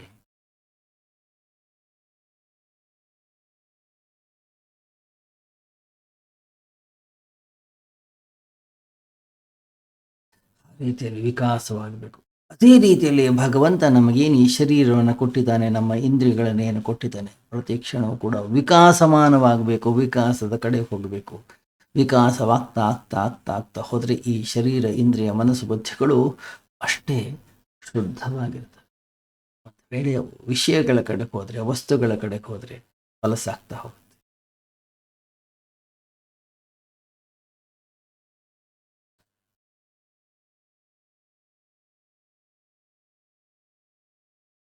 ಗಮನಿಸಿ, ಜೀವನ ಅನ್ನೋದೊಂದು ಪ್ರವಾಹ. ಆ ಪ್ರವಾಹ ಹೊರಗಡೆಗೆ ಹರಿತದೋ ನನ್ನ ಮನಸ್ಸು ಹೊಲಸಾಗ್ತದೆ, ನನ್ನ ಇಂದ್ರಿಯಗಳು ಗಲೀಜಾಗ್ತವೆ, ನನ್ನ ಶರೀರ ಅನ್ನೋದು ಹೊಲಸಾಗ್ತದೆ. ಅದೇ ಪ್ರವಾಹ ಅಂತರ್ಮುಖವಾಗ್ತೋ ಒಳಗಡೆಗೆ ಹರಿಲಿಕ್ಕೆ ಶುರುವಾಯಿತು. ನನ್ನ ಶರೀರ, ನನ್ನ ಇಂದ್ರಿಯ, ನನ್ನ ಮನಸ್ಸು, ಬುದ್ಧಿ ಎಲ್ಲವೂ ಕೂಡ ಪವಿತ್ರವಾಗ್ತದೆ.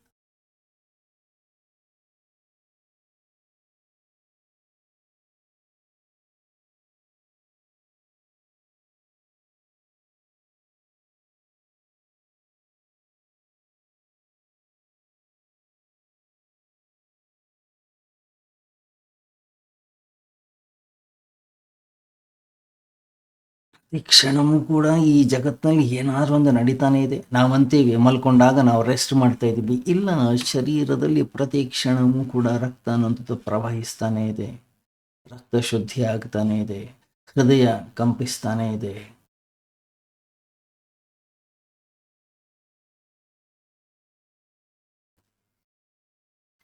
ಈ ಜಗತ್ತಿನಲ್ಲಿ ನಿಂತ್ಕೊಂಡಿರುವಂಥದ್ದು ಇಲ್ಲವೇ ಇಲ್ಲ, ಯಾವಾಗಲೂ ಕೂಡ ಎಲ್ಲವೂ ಬದಲಾಗ್ತಾನೆ ಇರ್ತವೆ. ಇವತ್ತೇನು ಕಲ್ಲನ್ನು ಅಥವಾ ಇವತ್ತೇನು ಪರ್ವತವನ್ನು ನಾವು ನೋಡ್ತಾ ಇದ್ದೀವಿ, ನಾಳೆ ಅದೇ ಪರ್ವತ ಅಲ್ಲ, ಅದು ಆಗಲೇ ಸುಮಾರು ಬದಲಾಗಿದೆ, ಪ್ರತಿ ಕ್ಷಣ ಬದಲಾಗುತ್ತೆ.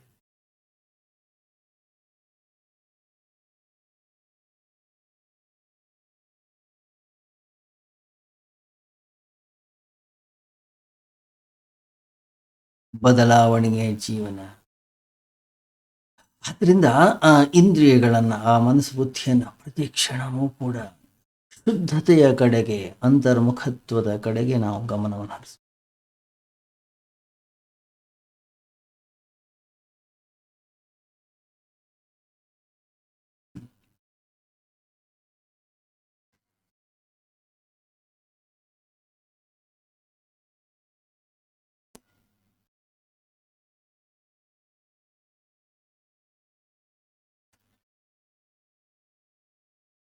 ಎಲ್ಲಿ ತನಕ ವ್ಯಕ್ತಿಯ ಆ ಅಂತರ ಶಕ್ತಿ ಅನ್ನುವಂಥದ್ದೇನಿದೆ ವಿಷಯ ವಸ್ತುಗಳ ಕಡೆಗೆ ಹರಿತಾ ಇರುತ್ತೋ ವ್ಯಕ್ತಿ ದುರ್ಬಲನಾಗ್ತಾ ಹೋಗ್ತಾನೆ.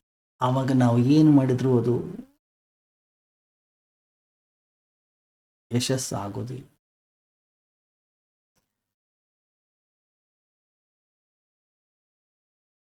ಜೀವನದ ಪ್ರತಿಯೊಂದು ಹಂತದಲ್ಲೂ ಕೂಡ ನಾವು ಸೋಲ್ತಾ ಹೋಗ್ತೀವಿ.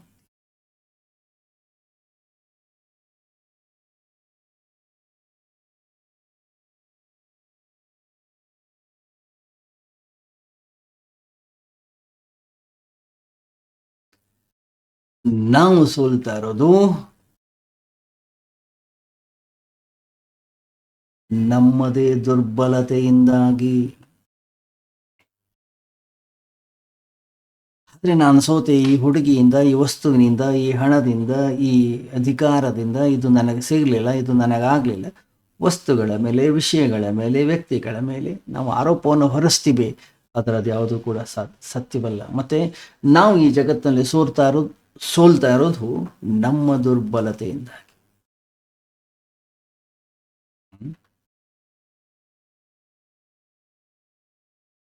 ನಿಜ ಹೇಳ್ಬೇಕಂತಂದ್ರೆ ಮಾರ ಅಥವಾ ಮನ್ಮಥ ಅಥವಾ ಕಾಮ ಅನ್ನೋಂಥದ್ದು ಏನಿದೆ ಅದೊಂದು ಕಾಲ್ಪನಿಕವಾಗಿರ್ತಕ್ಕಂತಹ ಶಬ್ದ.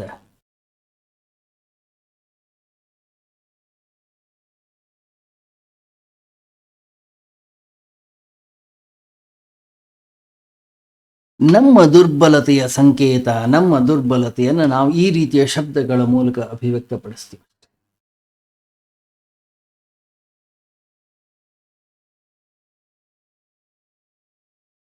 ಮತ್ತೆ ಒಬ್ಬ ಸಾಧಕ ಅಂತಕ್ಕಂಥವನು ಸಬಲನಾಗಬೇಕು, ಹೆಚ್ಚು ಶಕ್ತಿವಂತನಾಗಬೇಕು.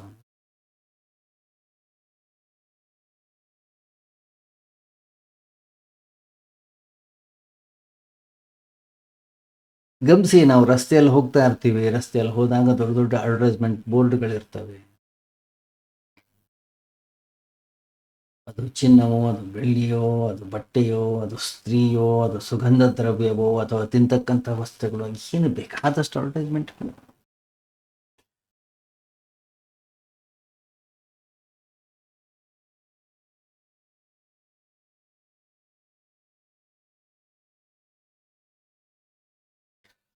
ಏನೇನೋ ಅಡ್ವರ್ಟೈಸ್ಮೆಂಟ್ ಇರ್ತವೆ. ಎಲ್ಲವನ್ನೂ ಓದ್ತಾ ಹೋಗ್ತೀವಿ ನಾವು, ಎಲ್ಲವನ್ನೂ ನೋಡ್ತಾ ಹೋಗ್ತೀವಿ. ಟಿ ವಿಯಲ್ಲಿ ಎಷ್ಟು ಅಡ್ವರ್ಟೈಸ್ಮೆಂಟ್ ಬರ್ತವೆ ಎಲ್ಲವನ್ನೂ ನೋಡ್ತೀವಿ.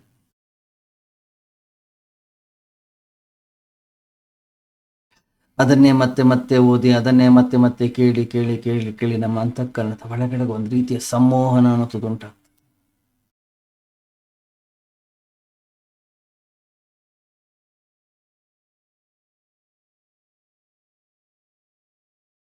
ಅದು ಟೂತ್ ಪೇಸ್ಟ್ ಇರ್ಬೋದು, ಅದೊಂದು ಸೋಪ್ ಇರ್ಬೋದು, ಅಥವಾ ಅದೊಂದು ಪೌಡರ್ ಇರ್ಬೋದು, ಅಥವಾ ಒಂದು ಶಾಂಪೂ ಇರ್ಬೋದು. ಅದನ್ನೇ ಯಾವಾಗ ಮತ್ತೆ ಮತ್ತೆ ಮತ್ತೆ ಮತ್ತೆ ಮತ್ತೆ ಮತ್ತೆ ನೋಡ್ತೀವೋ ಗೊತ್ತಿಲ್ಲದೆ ನಮ್ಮ ಮನೆಯ ವಸ್ತುಗಳು ಖಾಲಿ ಆಗ್ತವೆ. ಅವೇನು ಶಾಶ್ವತವೇನು ಇಲ್ಲ. ಅಂಗಡಿಗೆ ಹೋಗಿ ಅದನ್ನೇ ತಗೋತೀವಿ. ನಾವು ಅನ್ಕೋತೀವಿ ನಾನಾಗಿ ಇಷ್ಟಪಟ್ಟು ತಗೊಂಡಿದ್ದೀನಿ. ಇಲ್ಲ, ಆ ಅಡ್ವರ್ಟೈಸ್ಮೆಂಟ್ಗಳು, ಆ ಏನು ಓದಿದ್ದೀವಲ್ಲ, ಅದು ನಮ್ಮ ಮೇಲೆ ಎಷ್ಟೊಂದು ಪರಿಣಾಮಕಾರಿಯಾಗಿದೆ ಅಂದರೆ ನಾವೇ ಹೋಗಿ ಅದನ್ನು ಪರ್ಚೇಸ್ ಮಾಡಬೇಕು, ನಾವೇ ಹೋಗಿ ಅದನ್ನು ಕೊಂಡುಕೊಳ್ತೀವಿ. ಅಷ್ಟು ಪ್ರಭಾವಶಾಲಿಯಾಗಿದೆ.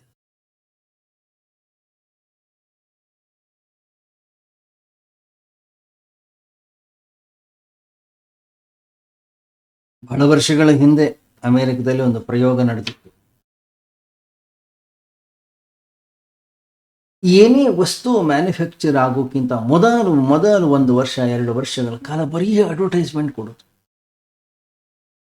ಪ್ರತಿಯೊಬ್ಬ ವ್ಯಕ್ತಿಯೂ ಕೂಡ ಅಂಗಡಿಗೆ ಹೋಗಿ ವಿಚಾರಿಸೋನು, ಇದು ಎಲ್ಲಿ ಯಾಕೆ ಸಿಗ್ತಾ ಇದೆ. ಅವರು ವಸ್ತುಗಳನ್ನು ಬಿಡ್ತಾನೆ ಇರಲಿಲ್ಲ.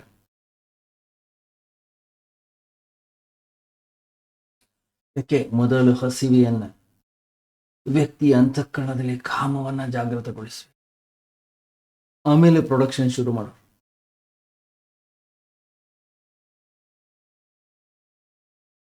ಅಂತಃಕರಣದ ಒಳಗಡೆಗೆ ಹಸಿವೆಯನ್ನು ಮೊದಲು ಜಾಗೃತಗೊಳಿಸಬೇಕು.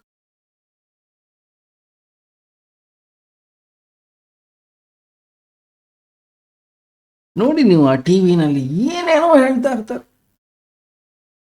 ಅದು ಎಷ್ಟು ಸತ್ಯವೋ ಎಷ್ಟು ಸುಳ್ಳೋ ಏನೋ ಎಂತ ಹಣ ಕೊಟ್ಟಿರ್ತಾರೆ. ಅವ್ರು ಬಂದು ಹೇಳ್ತಾನೆ, ನಾನು ಈ ಔಷಧಿ ತಗೊಂಡೆ ನಂದು ಶುಗರ್ ಹೊರಟಾಯ್ತು, ನಾನು ಈ ಔಷಧಿಯನ್ನು ತೆಗೆದುಕೊಂಡೆ ಪ್ರೋಟೀನ್ ಬಂತು, ನಾನು ಈ ಔಷಧಿಯನ್ನು ತೆಗೆದುಕೊಂಡು ನಾನು ಇಷ್ಟು ದಷ್ಟಪುಷ್ಟನಾಗಿದ್ದೀನಿ.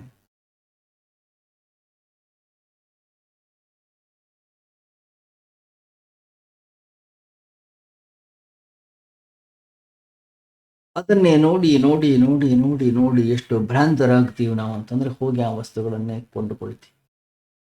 ಇದೇ ಅಡ್ವರ್ಟೈಸ್ಮೆಂಟ್ ಅನ್ನ ಪ್ರಾಣಿಗಳಿಗೆ ತೋರಿಸಿ, ಪಶು ಪಕ್ಷಿ ಪ್ರಾಣಿಗಳಿಗೆ ತೋರಿಸಿ ನೋಡೋಣ. ಅವುಗಳ ಮೇಲೆ ಯಾವುದೇ ರೀತಿಯ ಪ್ರಭಾವ ಆಗುವುದಿಲ್ಲ.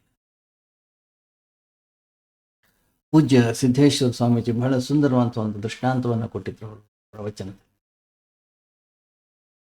ಒಬ್ಬ ರಾಜನ ಅರಮನೆಯಲ್ಲಿ ಒಂದು ಗಿಳಿಯನ್ನ ಬಂಧಿಸಿಡಲಾಗಿತ್ತು. ಗಿಳಿಯನ್ನು ತರಿಸಿದ್ರು. ಗಿಳಿ ಬಹಳ ಸುಂದರವಾಗಿತ್ತು. ರಾಜ ಹೇಳ್ದ, ಹೇ, ಎಲ್ಲಿದೆಯಾ ಗೊತ್ತಾ ನೀನು? ಅರಮನೆಯಲ್ಲಿದೆಯಾ? ಬಂಗಾರದ ಪಂಜರದಲ್ಲಿದೆಯಾ?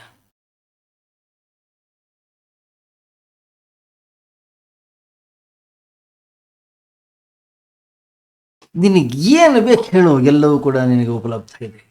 ಯಾಕಂದ್ರೆ ನೀನು ರಾಜನ ಗಿಣಿ. ಮಾತ್ರ ಅಲ್ಲ, ನಿನಗೊಂದು ವಿಶೇಷವಾಗಿರ್ತಕ್ಕಂಥ ನೆಕ್ಲೆಸ್ ಮಾಡಿಸಿದ್ದೀನಿ, ಅದನ್ನು ನಿನಗೆ ಕೊಡ್ಲಿಕ್ಕೆ ಹಾಕ್ತೀನಿ. ಈ ರೀತಿಯಲ್ಲಿ ಯಾರು ಕೂಡ ಹಾಕ್ಕೊಂಡಿಲ್ಲ. ಎಲ್ಲ ಗಿಳಿಗಳು ನಿನ್ನನ್ನು ನೋಡಿ ಅಸೂಯೆ.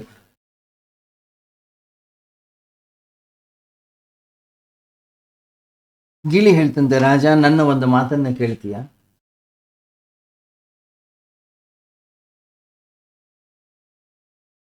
ರಾಜ ಅಂತ ಹೇಳು. ನೀನು ನಾನು ಸುಖವಾಗಿರ್ಬೇಕು, ನಾನು ಸಂತೋಷವಾಗಿರ್ಬೇಕು ಅಂತ ಬಯಸೋದಾದ್ರೆ ನಿನ್ನ ಈ ಬಂಗಾರದ ಪಂಜರ ನನಗೆ ಬೇಕಿಲ್ಲ. ಈ ನಿನ್ನ ಬಂಗಾರ ಅಥವಾ ವಜ್ರ ವೈಢೂರ್ಯಗಳಿಂದ ಕೂಡಿರ್ತಕ್ಕಂಥ ನೆಕ್ಲೆಸ್ನ ಅವಶ್ಯಕತೆ ಮತ್ತೆ ನನ್ನನ್ನು ಬಿಟ್ಟು ಬಿಡು ಸಾಕು. ನಾನು ಸಂತೋಷವಾಗಿ ಹಾರಾಡ್ಕೊಂಡಿರ್ತೀನಿ ಹೊರಗಡೆ ಜಗತ್ತು. ಹೊರಗಡೆ ಏನು ಸಿಗುತ್ತೆ ಅದನ್ನು ತಿನ್ಕೊಂಡಿರ್ತೀನಿ. ನನಗೆ ಸ್ವಾತಂತ್ರ್ಯ ಬೇಕು. ಈ ಬಂಗಾರ, ಈ ನೆಕ್ಲೆಸ್ಸು, ಈ ಅರಮನೆ, ಈ ವೈಭವ, ಈ ಸೌಂದರ್ಯ ನನಗಿದ್ರಲ್ಲ ಆಸೆ. ಅದೇ ಒಂದು ವೇಳೆ ಮನುಷ್ಯನಿಗೆ ಹಾಗೆ ಹೇಳಿದ್ದಿದ್ರೆ ಖಂಡಿತ ಅವನು ಅಲ್ಲೇ ಇರ್ತಿದ್ದ.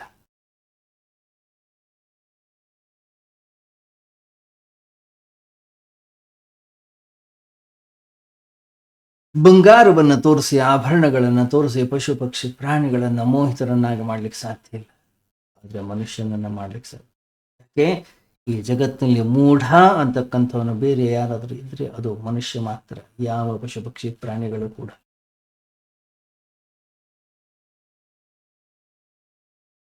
ಯಾವ ಪಶು ಪಕ್ಷಿ ಪ್ರಾಣಿಗಳು ಹುಲ್ಲನ್ನು ತಿಂತಾ ಇವೆಯೋ, ನೀವು ಬೇಕಾದಷ್ಟು ಅಡ್ವರ್ಟೈಸ್ಮೆಂಟ್ ಕೊಡಿ, ಅವು ಹುಲ್ಲು ಬಿಟ್ಟು ಬೇರೆ ಏನನ್ನು ಕೂಡ ತಿನ್ನೋದಿಲ್ಲ. ಆದ್ರೆ ಮನುಷ್ಯ ಹಾಗಲ್ಲ.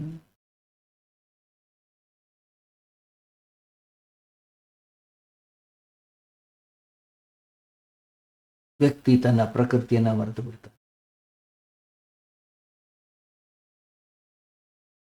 ಎಂತೆಂಥ ವಸ್ತುಗಳನ್ನ ತಿನ್ಲಿಕ್ಕೆ ಶುರು ಮಾಡ್ತಾನೆ ಅಂತಂದ್ರೆ ಅದರಲ್ಲಿ ಪೌಷ್ಟಿಕತೆ ಇರೋದಿಲ್ಲ, ಅದರಲ್ಲಿ ಯಾವುದೇ ರೀತಿಯ ಪ್ರೋಟೀನ್ ಇರೋದಿಲ್ಲ, ಅದರಲ್ಲಿ ಏನೂ ಇಲ್ಲ, ಅದೊಂದು ಕಸ. ಆದ್ರೂ ಕೂಡ ಅದರಲ್ಲಿ ರಸ ಇದೇನೋ ಅನ್ನೋಂಥ ಭಾವನೆಯಿಂದ ಸ್ವೀಕಾರ ಮಾಡಿ.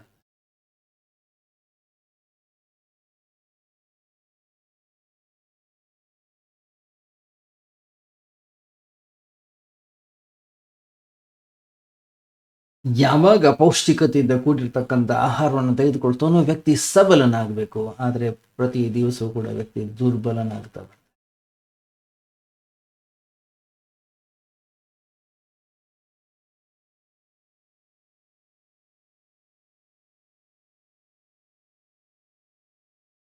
ಅದೇನ್ ಮಾಡೋದು? ಅನಾವಶ್ಯಕವಾದಂತಹ ದೃಷ್ಟಿಕೋನ, ಅನಾವಶ್ಯಕವಾಗಿರ್ತಕ್ಕಂತಹ ಸಂಗ್ರಹ. ಎಷ್ಟು ವಸ್ತುಗಳನ್ನ ಸಂಗ್ರಹ ಮಾಡಿಟ್ಕೊಂಡಿದ್ದೀವಿ ನಮ್ಮ ಮನೆ. ನಮಗೆ ಬೇಕು ಬೇಡುವ ನಮ್ಗೆ.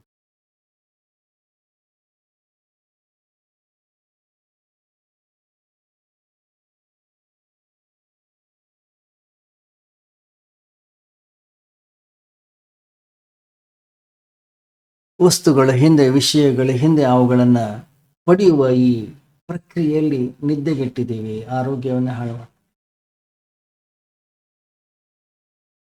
ಓಡಾಡ್ಲಿಕ್ಕೆ ಒಂದು ಕಾರ್ ಬೇಕು, ಇಲ್ಲ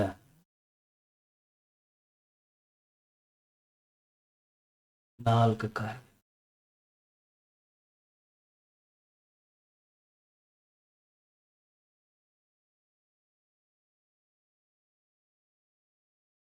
ಯಾಕೆ? ಒಂದು ಕಾರ್ ಇವಾಗ ಬಡವನ ಮನೆಯಲ್ಲೂ ಕೂಡ ಇರುತ್ತೆ. ಶ್ರೀಮಂತ ವ್ಯಕ್ತಿ, ಸಮಾಜದಲ್ಲಿ ಪ್ರತಿಷ್ಠಿತ ವ್ಯಕ್ತಿ ಅಂದರೆ ಅವನ ಹತ್ರ 4 ಕಾರ್ ಆದ್ರೆ.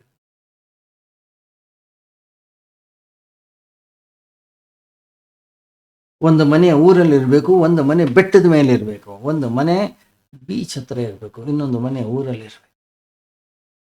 ಗಮನಿಸಿ, ಯಾವಾಗ ಈ ರೀತಿಯ ವಿಚಿತ್ರವಾಗಿರ್ತಕ್ಕಂಥ ಭಾವನೆಗಳನ್ನು ವ್ಯಕ್ತಿಯ ಅಂತಃಕರಣದಲ್ಲಿ ತುಂಬುತ್ತಾನೋ, ನಿದ್ರೆಯನ್ನು ಕಳ್ಕೊಳ್ತಾನೆ, ಶಾಂತಿಯನ್ನು ಕಳ್ಕೊಳ್ತಾನೆ, ವಸ್ತುಗಳ ಹಿಂದೆ ಓಡ್ಲಿಕ್ಕೆ ಶುರು ಮಾಡ್ತಾನೆ, ಹಣ ಬೇಕಾಗುತ್ತೆ, ಅದಕ್ಕೆ ಕಷ್ಟಪಡಬೇಕಾಗತ್ತೆ, ಪ್ರಯತ್ನವನ್ನು ಮಾಡಬೇಕಾಗತ್ತೆ. ಯಾವಾಗ ವ್ಯಕ್ತಿ ಹೊರಗಡೆ ಓಡ್ಲಿಕ್ಕೆ ಶುರು ಮಾಡಿದ ತನ್ನ ಶಾಂತಿಯನ್ನು ಕಳ್ಕೊಳ್ತಾನೆ, ಅಶಾಂತನಾಗ್ತಾನೆ, ದುಃಖಿತನಾಗ್ತಾನೆ, ರೋಗಿಷ್ಠನಾಗ್ತಾನೆ.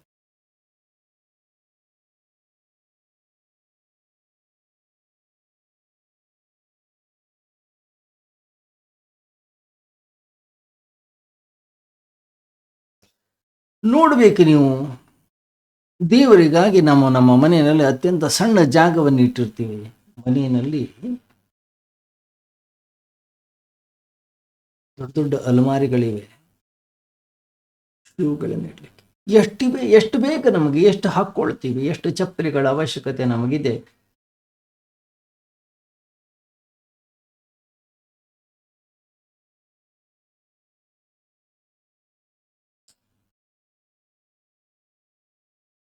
ವಿಚಾರ ಮಾಡಿ.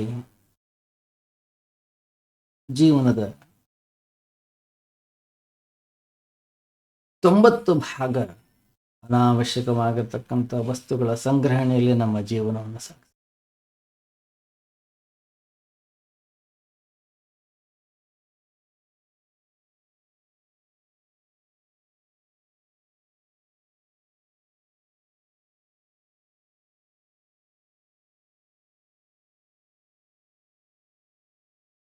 ಯಾವ ವ್ಯಕ್ತಿಯ ವಿಷಯ ವಸ್ತುಗಳಲ್ಲಿ ಸುಖವನ್ನು ನೋಡೋದಿಲ್ವೋ,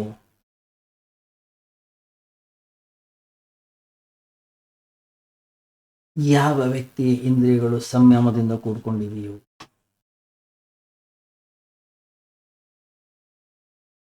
ಯಾವ ವ್ಯಕ್ತಿ ಶ್ರದ್ಧಾವಂತನು, ಅಂತಹ ವ್ಯಕ್ತಿಯನ್ನ ಯಾವುದೇ ದುಃಖ, ಯಾವುದೇ ಸಮಸ್ಯೆ, ಯಾವುದೇ ಕಾಮನೆಗಳು ಅಲುಗಾಡಿಸ್ಲಿಕ್ಕೆ. ಜೀವನದಲ್ಲಿ ಏನೇ ಪೆಟ್ಟುಗಳು ಬಿದ್ದರೂ ಕೂಡ, ಹೇಗೆ ಹಿಮಾಲಯ ಅದರ ಮೇಲೆ ಮಳೆ ಬಂದರೆ ಹೇಗೆ ಅದು ಶುದ್ಧವಾಗ್ತದೋ, ಹಾಗೆ ಜೀವನದ ಏರುಪೇರುಗಳು ಘಟಿಸಿದಾಗ, ಜೀವನದಲ್ಲಿ ವಿಕಲ್ಪಗಳು ಬಂದಾಗ, ಕಷ್ಟ ಕಾರ್ಪಣ್ಯಗಳು ಬಂದು ಅಪ್ಪಳಿಸಿದಾಗ ವಿವೇಕದಿಂದ ಕೂಡಿರ್ತಕ್ಕಂತಹ ವ್ಯಕ್ತಿ ಮತ್ತೆ ಹೊಳಿಲಿಕ್ಕೆ ಶುರು. ಅದರಿಂದ ನನ್ನ ದೃಷ್ಟಿಕೋನವನ್ನ ನಾವು ಬದಲಾಯಿಸ್ಕೊಳ್ಬೇಕು. ಸ್ವಲ್ಪ ಚಿಂತನೆಯನ್ನು ಮಾಡೋದನ್ನು ಕಲಿಬೇಕು, ಸ್ವಲ್ಪ ವಿವೇಕಿ ಆಗಬೇಕಾಗುತ್ತೆ ನಾವು. ಅಂದಾಗ ಮಾತ್ರ ನಾವು ಜೀವನದಲ್ಲಿ ಸುಖ ಸಂತೋಷವನ್ನ ಹೊಂದಲಿಕ್ಕೆ ಸಾಧ್ಯ. ನಾಳೆ ಮುಂದುವರಿಸಿ. ಓಂ ಸರ್ವೇ ಭವಂತು ಸುಖಿನಃ, ಸರ್ವೇ ಸಂತು ನಿರಾಮಯಾಃ, ಸರ್ವೇ ಭದ್ರಾಣಿ ಪಶ್ಯಂತು, ಮಾ ಕಶ್ಚಿತ್ ದುಃಖ ಭಾಗ್ ಭವೇತ್. ಅಸತೋ ಮಾ ಸದ್ಗಮಯ, ತಮಸೋ ಮಾ ಜ್ಯೋತಿರ್ಗಮಯ, ಮೃತ್ಯೋರ್ಮಾ ಅಮೃತಂಗಮಯ. ಓಂ ಶಾಂತಿ ಶಾಂತಿ ಶಾಂತಿ. ಹರಿ ಓಂ. ಶ್ರೀ ಗುರುಭ್ಯೋ ನಮಃ. ಹರಿ ಓಂ.